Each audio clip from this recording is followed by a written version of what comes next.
negara iki mbiyen negaraku kang saiki owah kaya mengkene iki mau merga saiki negara Ngastina pancene kondang. Ngastina iki kondang ning ora padang. Ngastina kuwi mau sugih ning kawulaning nglih. Napa niku syarate, Man? Mangarep tunjunggir. Yen to kasembadaning sedya gayuh omah yuning kembar ki mau kudu mapan ning telenging Gunung Himalaya.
Tuan sembah niring ulun kapurba sang murbeng ngarep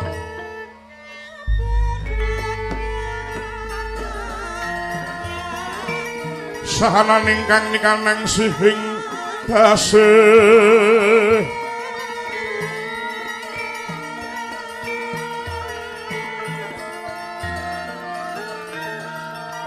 mawe boga salagung mangsiring telahan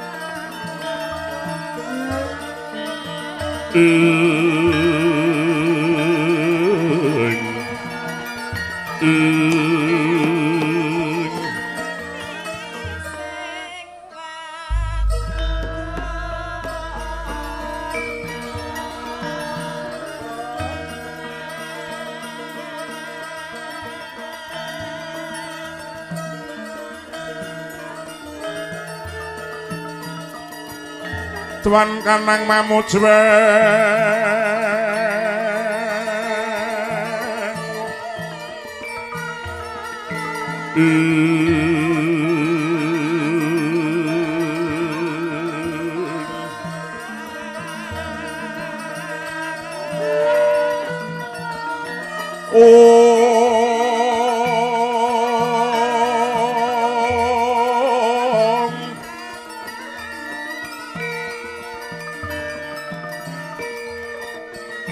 Rinjeng mayakaning ratu teng ratu tomo mangguha manugrahing lan sewa sugata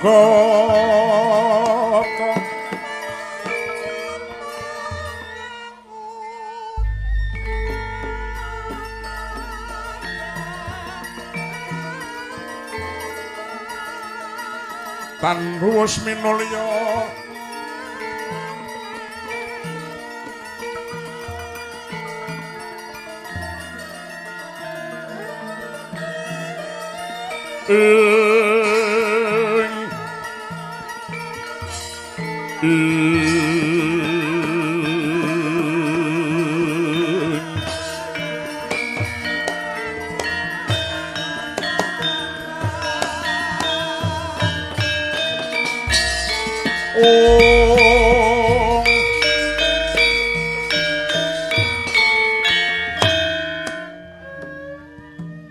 suwuh Ardhata Pitana jagat wetan kiblating tirta warna putih mamalajih ing kono rasa suci kang mangka tuing gambek sabar darana tulus ing budi jagat kulon kiblating maruta warna kuning nemu giring ing kono gregeting rasa kang mangka tuing gambek suka basuki memangun nintah edi kelawan peni jagat kidul kiblating dahana warna jingga amarkada ing kono ruping rasa kang mangka tuing hambek perwira sudira panggah ing dharma jagat lor kiblating bantala awana langking ayam-ayam cemanding kono anteping rasa kang mangka tuk sumbering hambek sentosa teguh lawan yiwana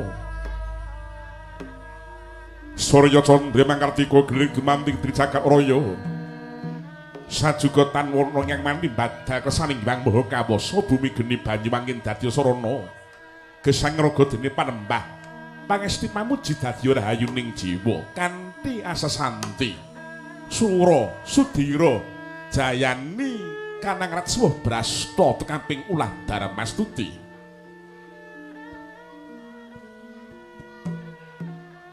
lah menika menawa gegurunganing carita datang kadingeng wonten jroning negari Hastina ya nagari Gajahaya ngeliman Benawi ya nagaring Kuru Janggala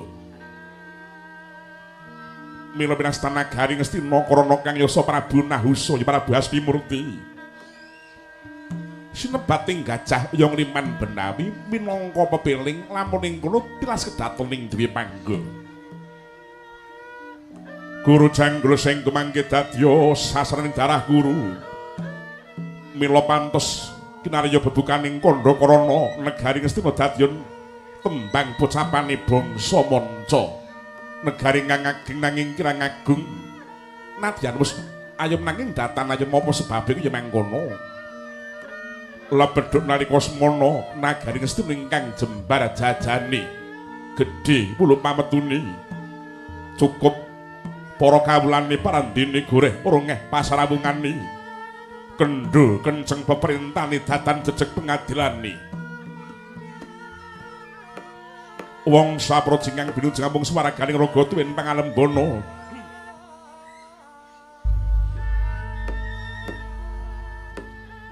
Wasupitri Brahmana Jidat Sungkawa labet surasane Ridha wis datan tumama bekti marang Gusti. Muhung dadi kembang lati datan plus tekaning ati. Hamung Kisma dagang tuwin prawira sadyanggung minungku hamin purbaning sanata. Mila datan nama kala-kalamun ing kono. Negari ingkang gedya bori nanging surem sorotetan padang nadyan jerutan cepin nanging datan darbe jati diri putra Pertiwi aninggih jejul ing sang Narapabi jejul Prabu Duryudana Prabu Kurupati Desta Rasat Majatri pamangsahya sang Prabu Gandharya miyos wonten yaning Pasewakan Agung nami dhateng wismanipun wrangka daleming Ngastina nggih Satya Plasa Jenar Raden Papih Harya Sengguni Trigantapati ya sinebut sang Maha Julik dasar pinter momong para sata Kurawa lah menika pasebanipun pendhita saking pertapaning Sukalima peparape Dahyang Durna Resi Kumbayana Bratmadya putra ya Bambang Kumbiyana ing manggih nampi rawuh nyup pendhita saking pertapaning Takandha peparape Sang Resi Bisma ya Raden Dewabrata mangkono panganten sanata Prabu Duryudana rereh ririh ngarah prana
iki lungguh iki dalang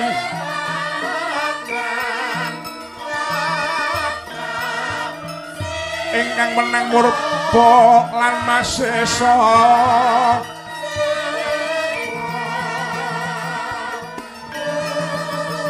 kelir nyopang gelaring jagat rawat nyopang tututi ngati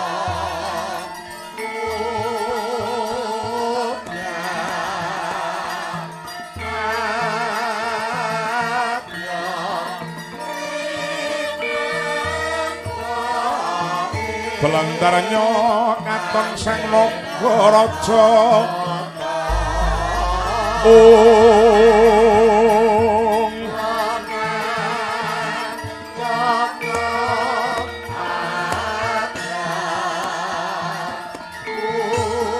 Blikeniro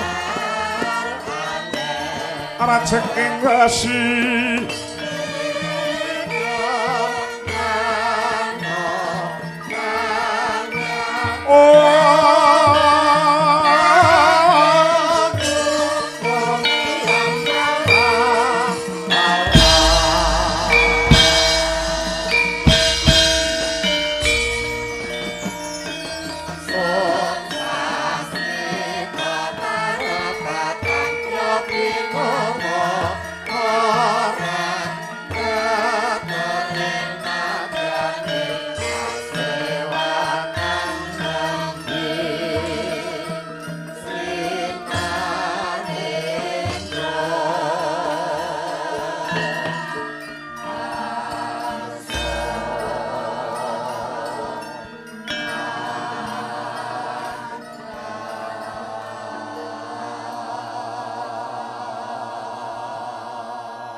Sritinon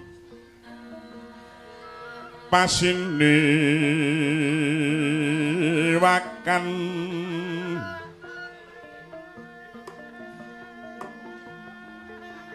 busana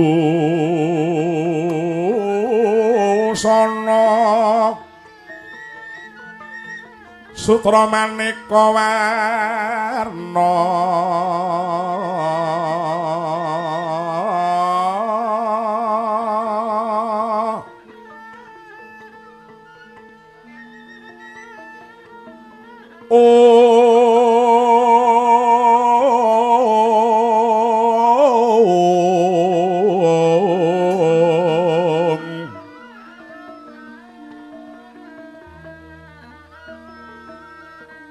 sebab puspiteng udhiwana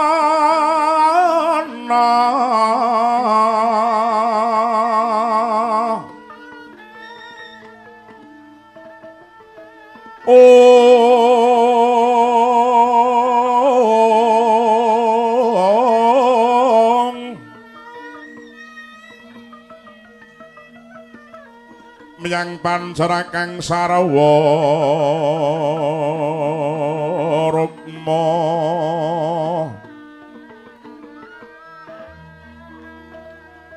renggang manik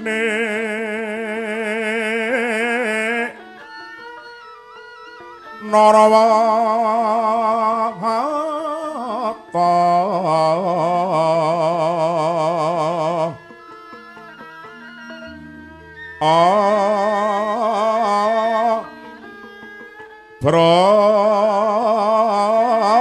prabanyosu mirat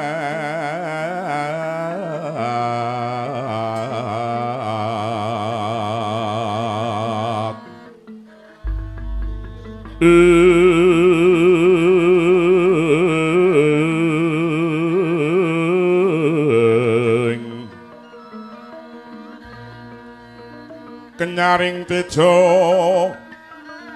liwaran lirik ilat sisiring tadet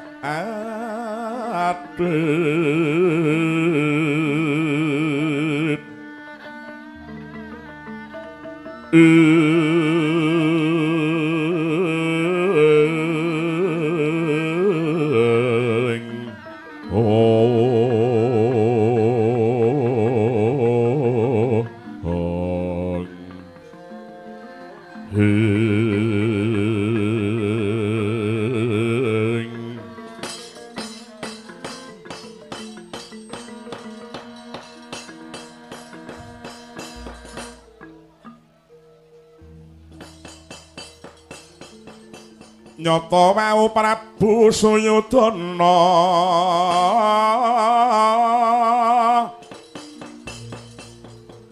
ngendika winaring semu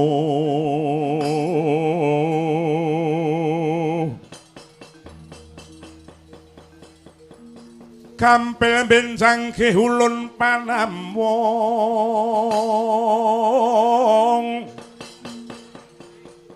amun disabdon jeng Rama mongke wala rinembak urmuhun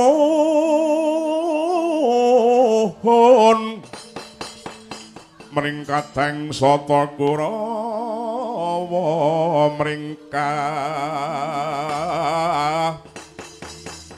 tang sata Kurawa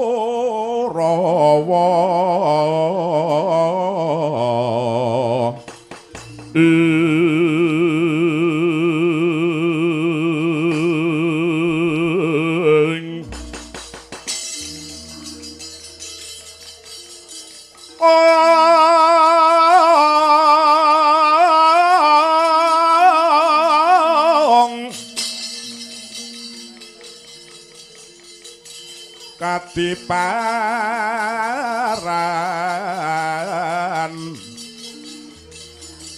weh marga kang prayuk murka kang pinanggya jiwang gono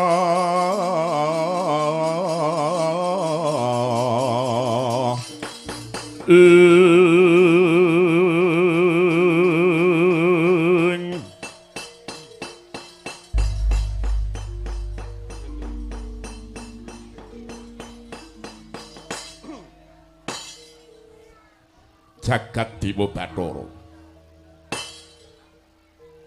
Putu Prabu Duryudana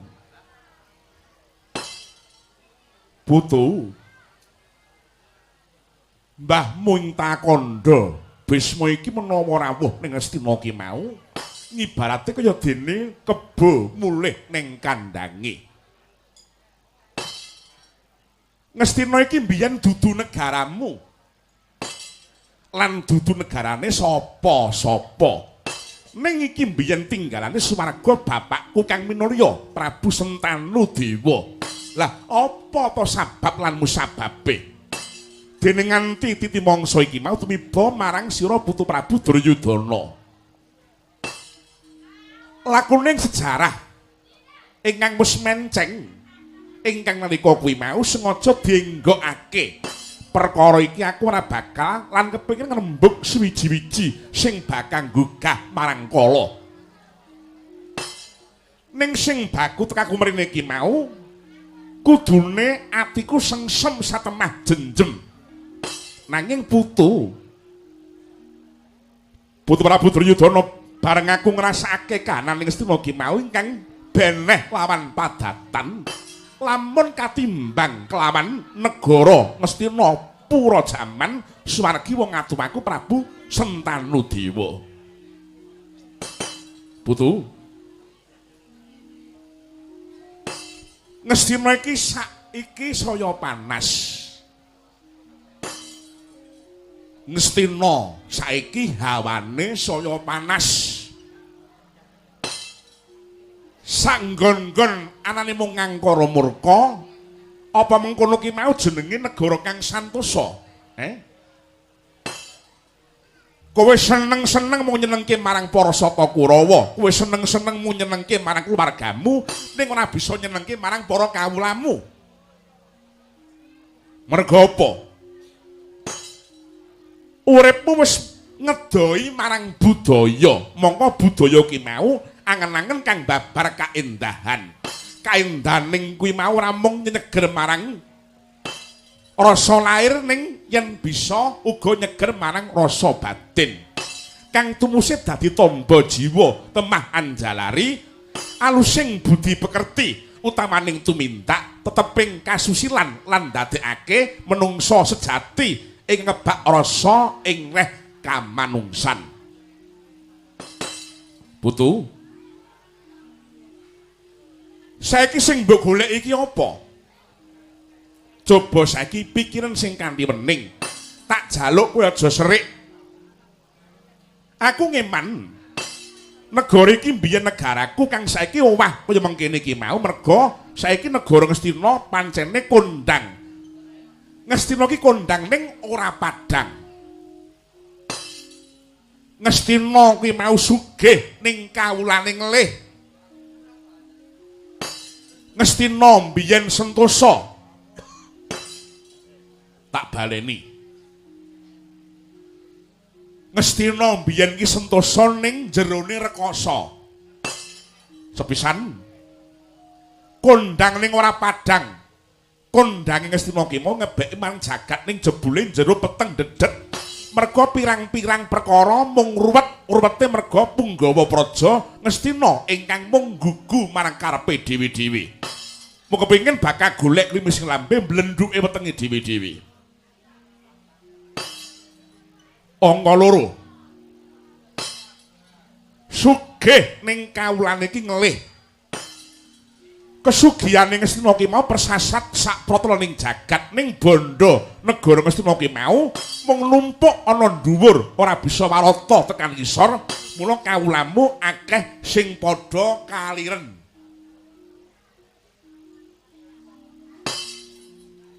Angka telune sentosa ning jero niki rekasa ning ketoke balamu ratu, ketoke kukuh bakuh. Nayakamu ki mau sedulur, prajuritmu ki mau yutan. Nanging kok ora bisa tentrem ki mau, negara ki diobok-obok saka njaba njero. Uripe para kawulamu ki mau kaya tanpa pangayoman kang gedhe. Isine mung ketir-ketir bingung nggone ndeleh marang nyawane Kurupati. Antring kang Puspita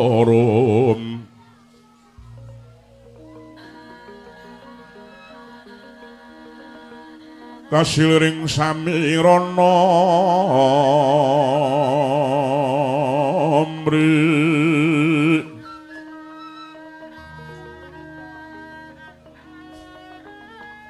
ong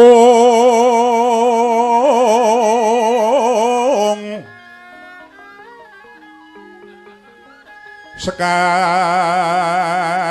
gadong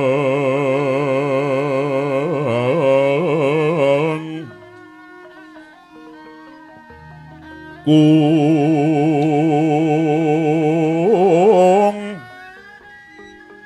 ngas kantanyo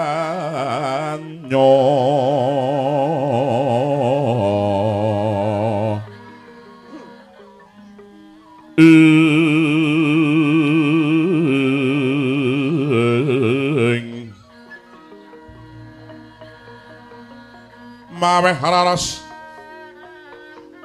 arnaning driya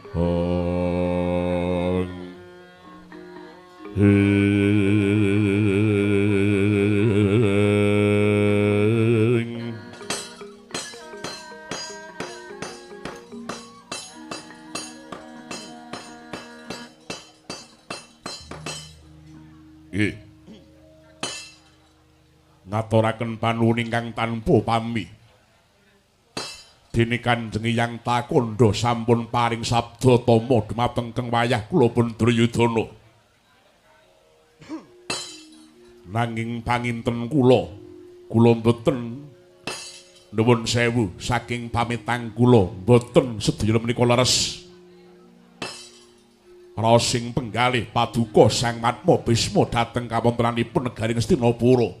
Areh nyatanipun saengga dinten menika kula tasih sinuyudan dening para kawula tasih sadaya nayakaning praja tuwin para narapati ingkang sami ngagungaken dhateng keng wayah kula pun Kurupati. Iya. Pancen aku ora maido. Kaya ngapa kawentare asma paduka Putu Prabu Duryudana. Nanging aku mung maca nganggo ngilmu titen.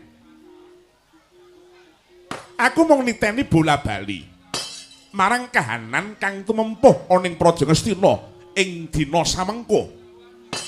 Areh ning gedhe rasa pangemanku, tresnaku marang negara Ngastina iki mau nganti tekane besok aku nggawa pawarta kabungan.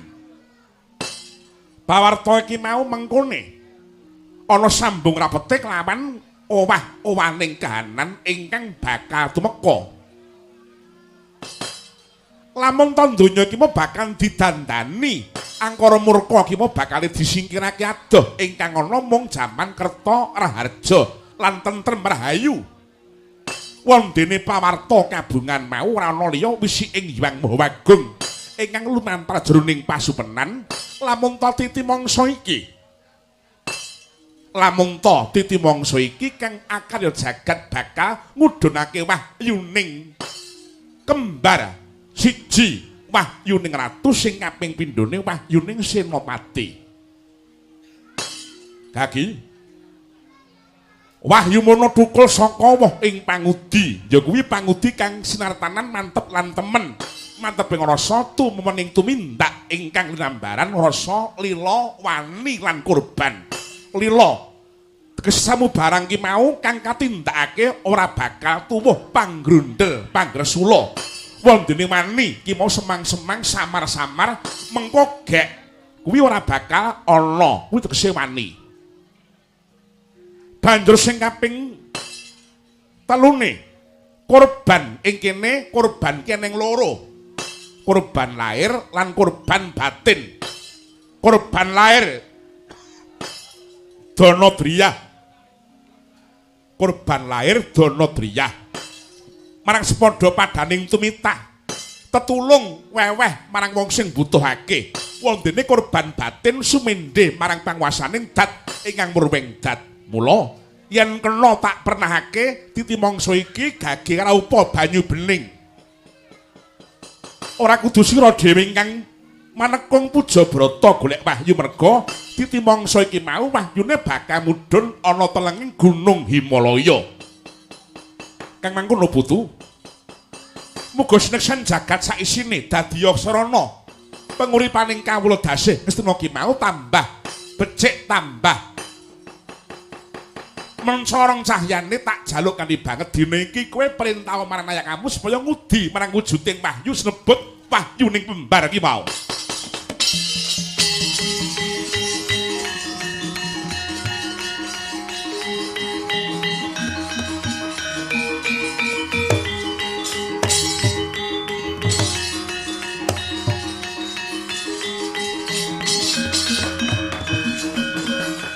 Kadangmu padha warantena becik besok mendemo baris kang prayitna Yawa saranta wong ing Darawati Ya saranta wong ing Darawati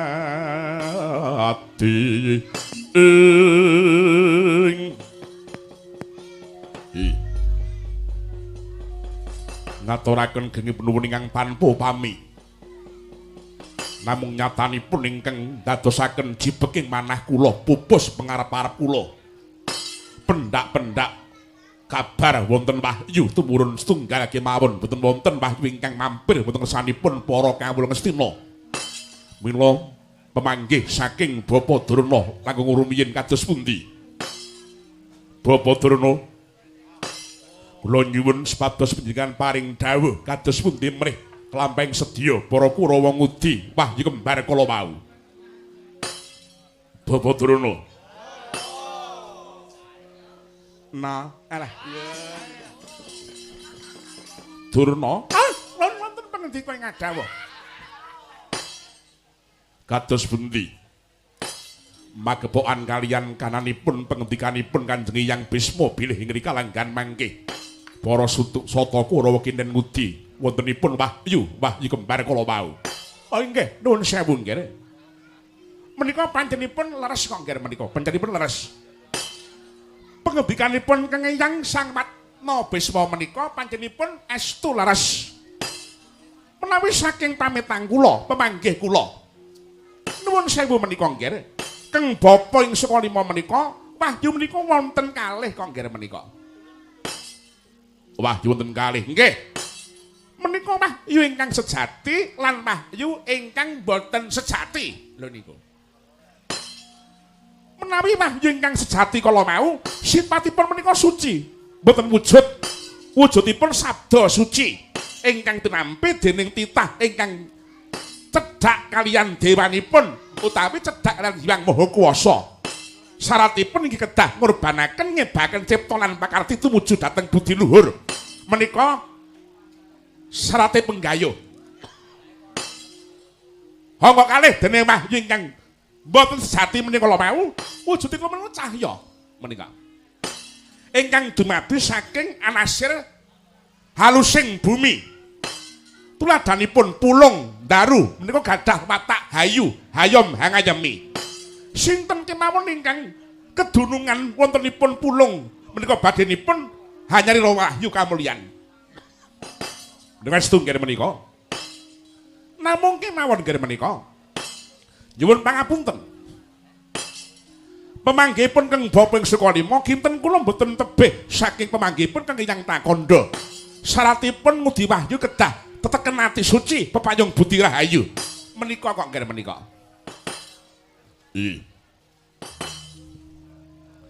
Paman Sengguni.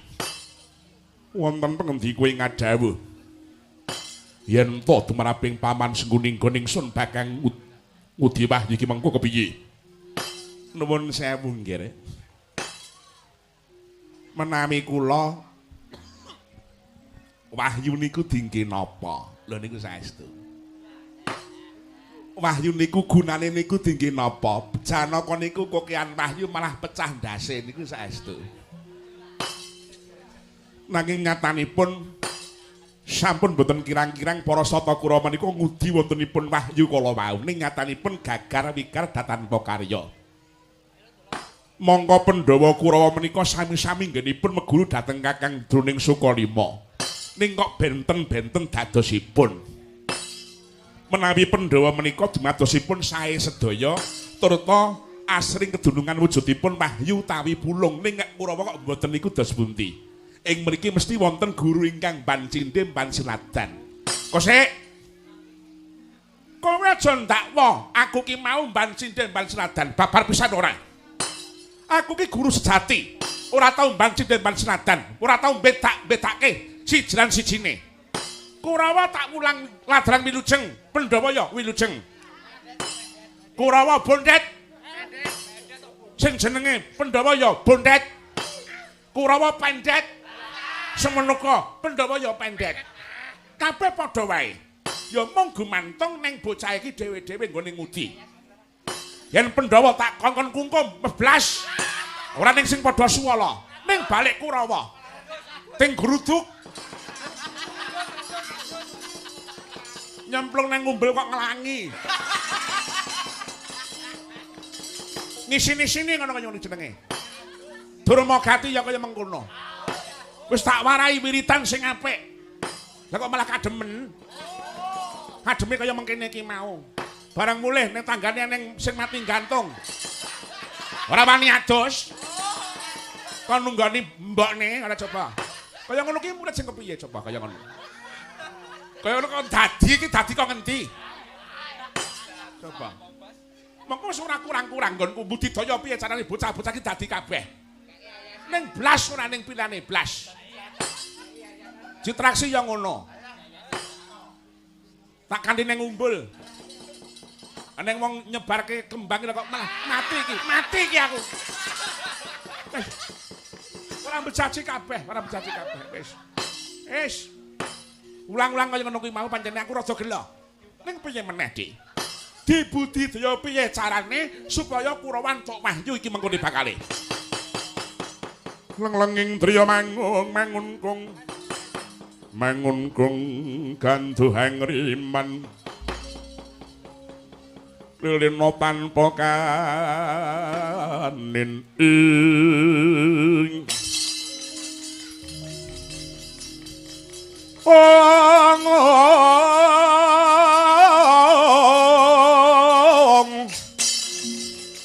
yen pantulus mengkono sang Dyah Utama mangkono Sri Nalindra Sigra wuwusnya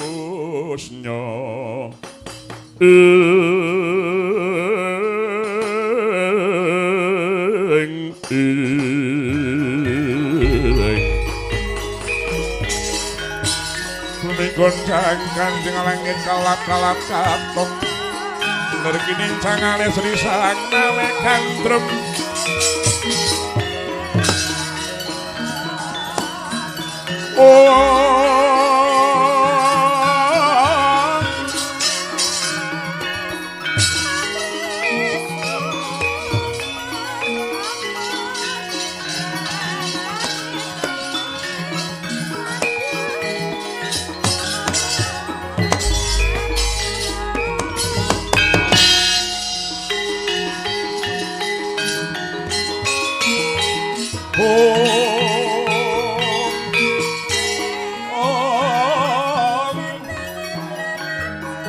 lenging driya mangun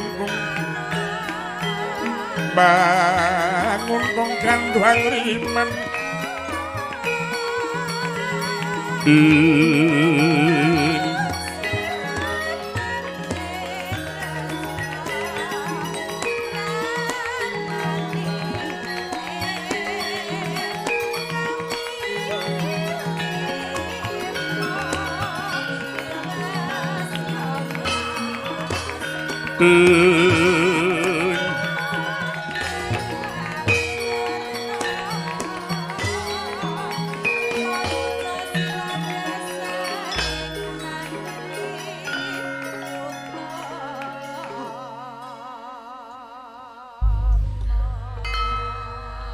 Prata runa ngamudya sanes karo mongko sakulen kumati maksudi engkawo nang akeh gunane bisane semboko kanena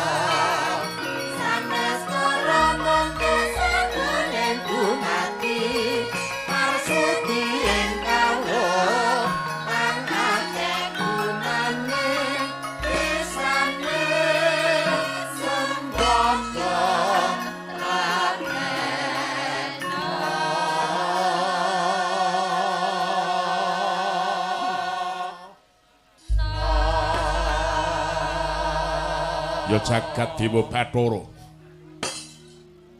Iki ana salah sawijining pendhita nitik saka sandhangane wani munggah jroning kedaton negara Ngastina kene tumuni prasaja sira iku sapa? Amit pasang kaliman tabik linepat ning tulaman nudu maweng tawang towang sinuwun dene kula wantun tanpa tinimbalan marang ngesanipun paduka Gusti kula Sang Prabu Duryudana dipun tepangaken nami kula pun Begawan Bramaraja. Jeneng sira Begawan Bramaraja nok nuninggih. Laras mriki menika negari Ngastina paduka ingkang kepareng nyepeng kendhalining pemerintahan Ngastina Prabu Duryudana. Iya. Ana wigati apa dene jeneng sira marak ngarsaning sun tanpa tinimbalan. Waleh-waleh menapa sinuwun? Sowan kula ngabiyantara paduka Gusti kula menika nuwun sewu rikalanipun kula menika nganglang jagat. Kula nyemarapi negari Ngastina menika kadidene Basanta kang katawing Hima Himantaka. Sinuwun kadosipun negari Ngastina menika nembinipun nandhang pepeteng menapa ingkang dados sungkawaning penggalih paduka Gusti kula Prabu Kurupati tumuli keparenga tumuni paring dawuh mbok menawi kula seneng lumari menapa ingkang dados gimbalaning manah paduka Gusti kula Penemban Bramaraja wonten pangendika ing dawuh panjene bener kang dadi pangendikamu wektu dina kala mangsa iki ingsun lagi nandhang pepeteng merga dawuh pangendikaning Kanjeng Hyang Takandha yen to dina iki jagat bakal ngudhunake wahyu ya kuwi wujuding wahyu kembar siji wahyuning ratu sing kaping pindhone wahyuning Sinapati mula penemban wis marambah makaping para sata Kurawa budidaya supaya entuk wahyu nanging gagar wigar tanpa karya. Yen to nganti paduka penemban bisa ngluwari apa kang dadi gimbalaning atiku iki mau ora ujar ora kaul paduka penemban bakal tak ganjar sak Purwati. Sikara bala kang tumingal perang sampo samya ngedali lir tatet wilating kanta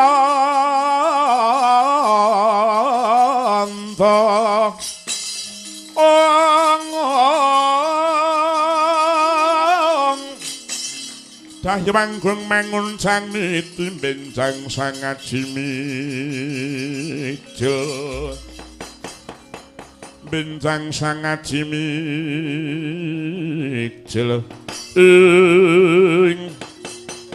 sinuwun Sampun kula tampi pangandikanipun Paduka Gusti kula Prabu Duryudana. Wiwit Purwamadya dumugining wasana Paduka paring dawuh ing ngrika langgan mangke. Amrating penggalih Paduka Gusti kula Prabu Duryudana menika makebo anggenipun badhe budidaya anggayuh wujuding wahyu sinebut wahyuning kembar. Panjenipun leres Gusti.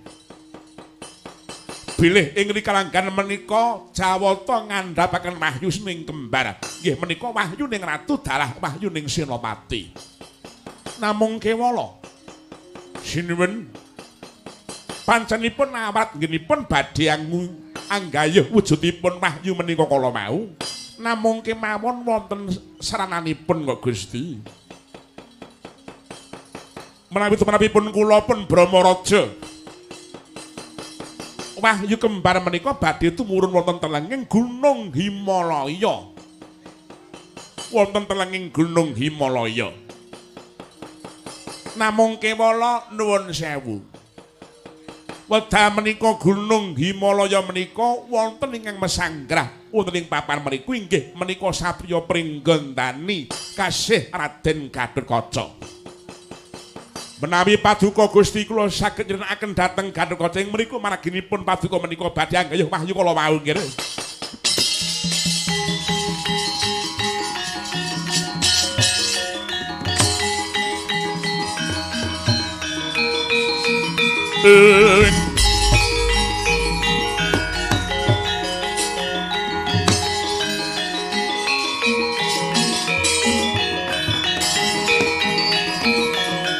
Kakya sangga pirang rinangkul kinempet kamplet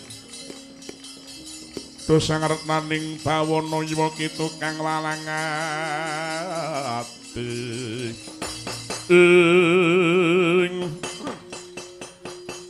gawe penemban dina iki kasembatan sedyaning para sata Kurawa gayuh wahyuning kembar. Yen to sinartan sirahe si Gatotkaca leres menika Gusti. Kula mboten maiben sepinten to kastiasanipun Raden Gatotkaca menika kala wau namung kemawon menawi kula ingkang rika langgan mangkih tumandang karya prapta wonten ing Gunung Himalaya satemah amunah dhateng para pranaan Pandhawa ingkang pinandegan dening Gatotkaca. Kula sagah benjang-enjangan tos mlethek ing surya kula saged ngaturaken menapa ingkang dados mustakanipun Gatotkaca kula wau. Waduh penemban.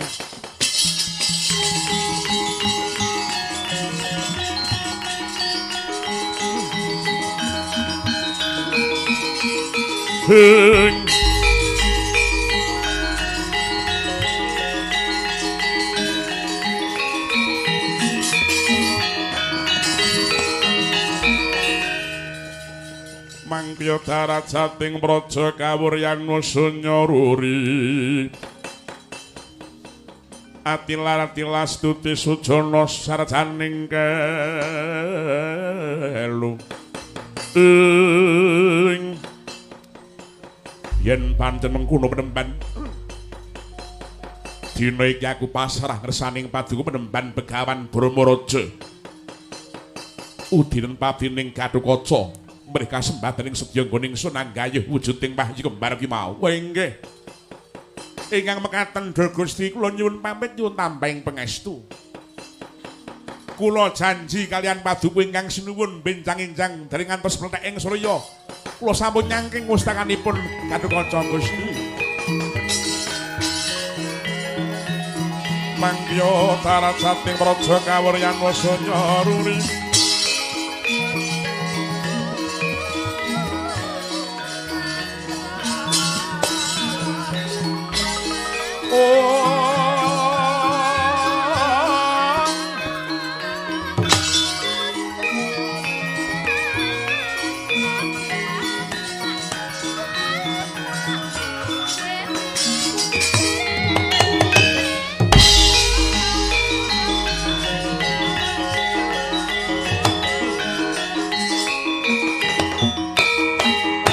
Putu Prabu wonten pengendika ing adhawuh apa niat bener-bener kepingin anggayuh wujuding wahyuning kembar ki mau leres jeneng sira Putu Prabu pasrah marang Begawan Brahmaraja kinen mateni marang si Gandhakaca. Ih, Putu. Wong arep gayuh kautamaning ratu, arep gayuh kautaman Nalendra kok dadak arep mateni wong liyan bebrayan ki mau gek lupute. Si tetuka ki mau apa nggih? Lupute pulunanmu Gandhakaca ki mau apa? Ngali ngono ya nggih. Gandhakaca ki mau anak Pandhawa. Pandhawa lan sira Putu Prabu ki mau kaya dene ngetok tangan landesan nganggo dengkul merga jeneng sira ki mau putu-putu ning wong Saptawarga. Yen pancen jeneng sira ora tak elingake ya sakarepmu. Ya mung wangsaning para mimpuna. Sapa sing bibiti ala ing kono wahyune Bakasirna nggih.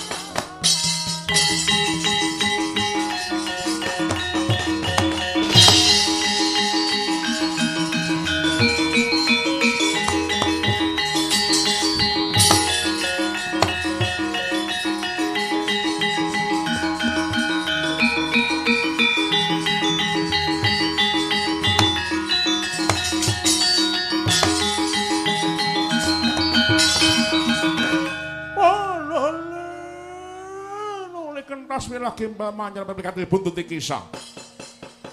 Nuwun sewu nggih. Kula menika dados gurunipun Paduka Prabu Duryudana, gurunipun para Pandhawa. Kula kirang sarujuk menawi kalanggan mangke panjenengan menika nuhani menapa ingkang dados pengendikanipun Begawan Brahmaraja kala wau. Awit saking menapa? Guru niku panjenipun angel kok nggih, angel. Angele nang endi? Guru karo murid ki mau pancene tumraping siadi angel sing endi gampang sing endi. Nuwun sewu. Guru karo murid ki mau pancene nuwun sewu angel gurune. Ora, angel murite. Angel gurune, angel murite. Yen guru kuwi mau wis ana pepancening kamruh sing bakal diulangake. Yen murid sesa-sesa nggone bakal madai marang piwulanging guru. Tuladane Pandhawa bocah 5 tak wulang kabeh dadi. Pandhawa ki manut kabeh. Runtut kabeh, ora ana sing padha kok. Sakarepe dhewe ki ora ana. Contone Bratasena. Bratasena ki mau percaya marang pun bapa, takon golek wahyu utawa golek kayu gong susu ing angin. Takon golek banyu suci Perwitasari ning segara Minangkabu merga kandel kapitayane marang dawing guru tekate ya mung siji ora ana guru kok jlomproke murid ki mau ora ana sing ana guru ki mung minterke marang murid. Mulane aku kurang sarujuk yen to ngudi wahyu dadak sinatan pangorbanan wujuding sirahe Gandhakaca ki mau. Kurang sarujuk. Yen kowe rasa rujuk gunane apa kowe ndodok ning kene? Oh ngono.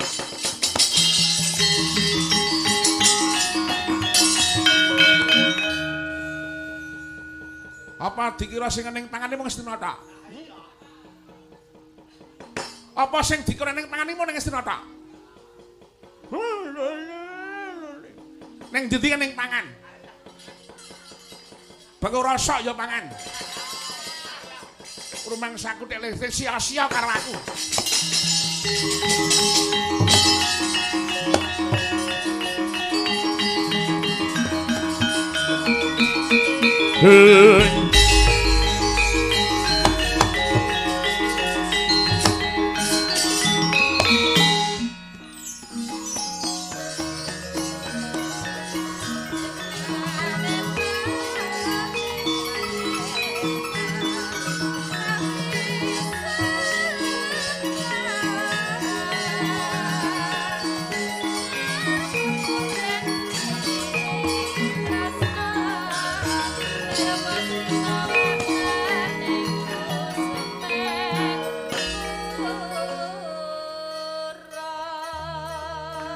Sinuwun ana apa Paman Sengguni?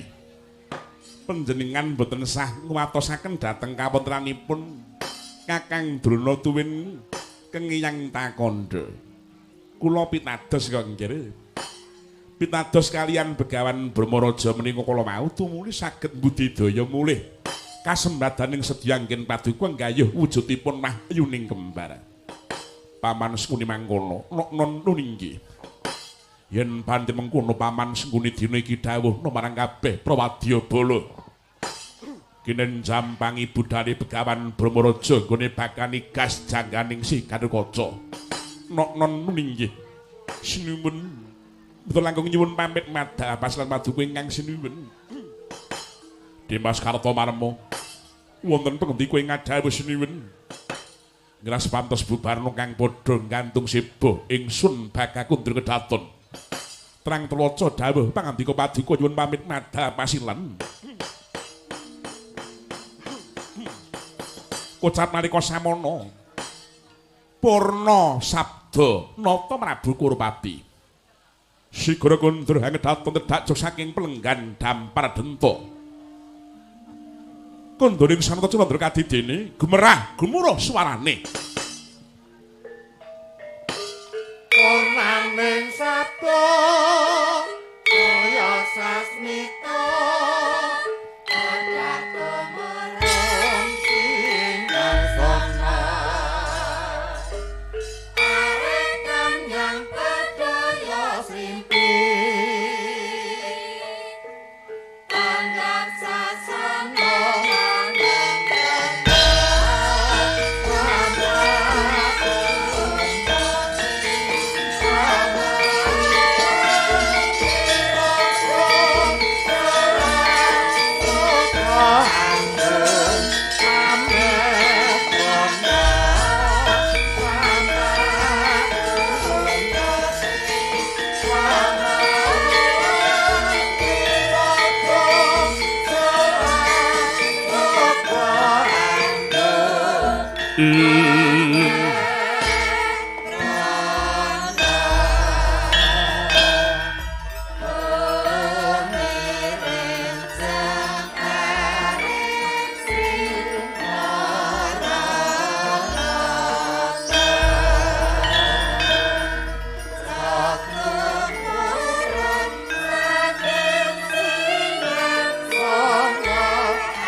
Negara bala kang tumingal perang campur samya ngedali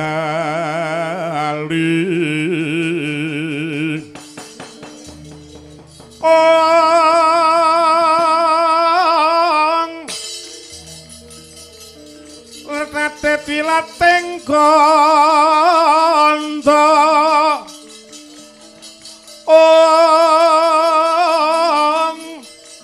Cahya manggung mangun sang niti Bencang sangat cimicil Terus to Surawilaka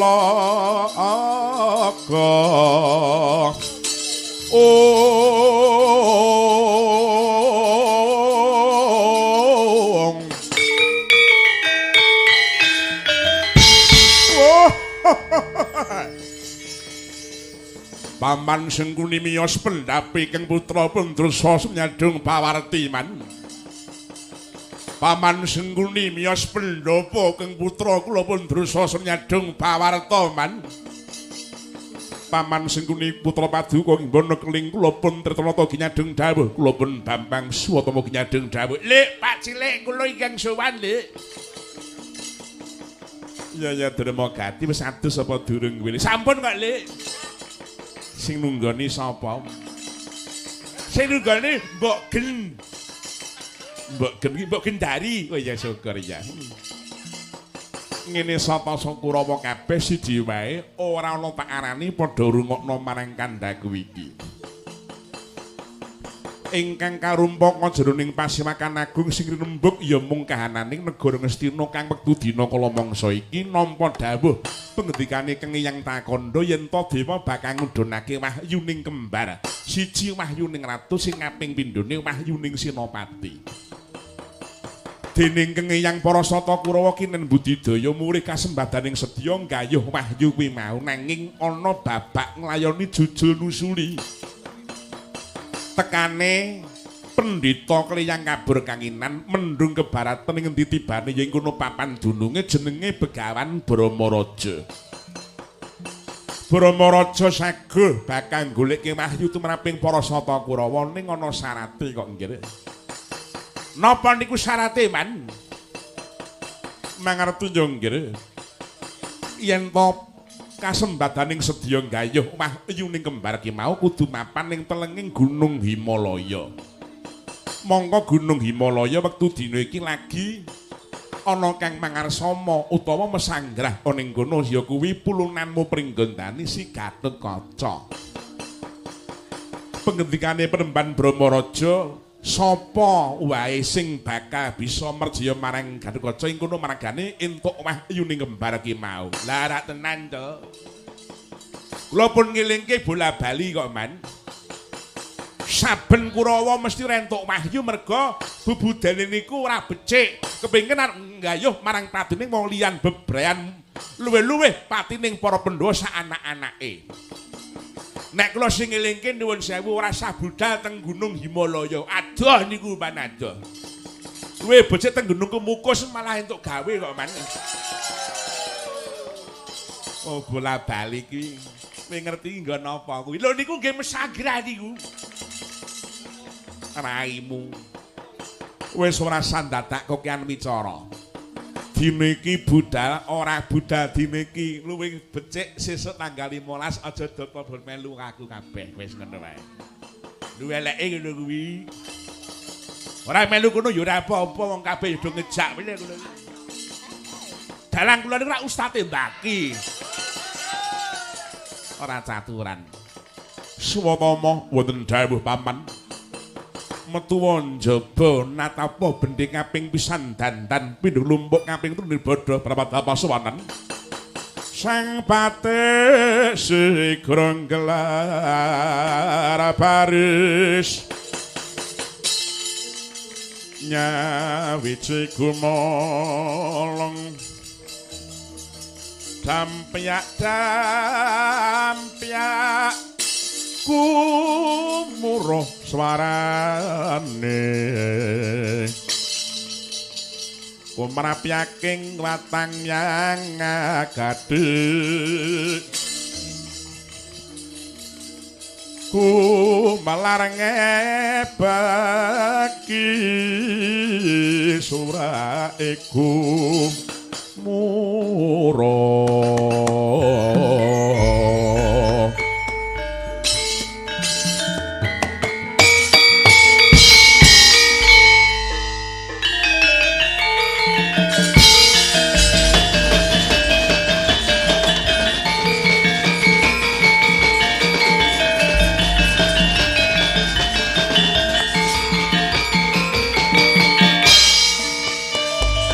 Jangan sepi, prasetyo tetep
Jelek.